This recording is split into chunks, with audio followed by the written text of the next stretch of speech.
ମୁଇଁ କାଲି ଏଇପଟେ ଖୋଜୁଥିଲେ ସକାଳେ ବସାକୁ ପାଇଥାଇଛି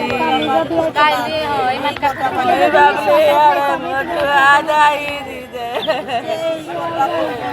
ସେଆଡ଼େ ଯାଏ ଯେ ମଠୁଆକୁ ଖୋଜିଲେ ପାଇବି ବୋଲି ପଟଟି ଟିଏ 10 ବର୍ଷର ନାବାଳିକାକୁ ନିର୍ମମ ହତ୍ୟା ଅଭିଯୋଗ ଅନୁଗୁଳ ଜିଲ୍ଲା ଏନଟିପିସି ଥାନା ଅଞ୍ଚଳରେ ଅଭାବନୀୟ ଘଟଣା।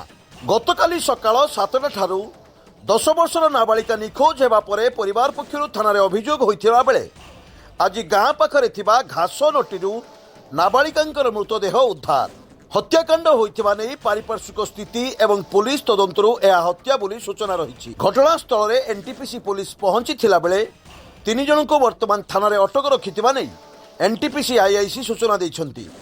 ଅନ୍ୟ ପକ୍ଷରେ ପରିବାର ପକ୍ଷରୁ ସନ୍ଦେହ କରାଯାଉଥିବା ସାହିର ବିବାହିତ ଯୁବକ ଆଶିଷ ନାୟକ ଫେରାର ଥିଲାବେଳେ ଅଭିଯୋଗକୁ ଭିତ୍ତି କରି ପୁଲିସ ତାର ବଡ଼ ଭାଇ ଏବଂ ମାଆକୁ ଥାନାରେ ଅଟକ ରଖିଥିବା କଥା ଜଣାପଡ଼ିଛି। ବଅଁରପାଳରୁ ସୁବ୍ରତ ନାୟକଙ୍କ ରିପୋର୍ଟ, ସ୍ୱତନ୍ତ୍ର ଓଡ଼ିଶା ଲାଇଭ୍।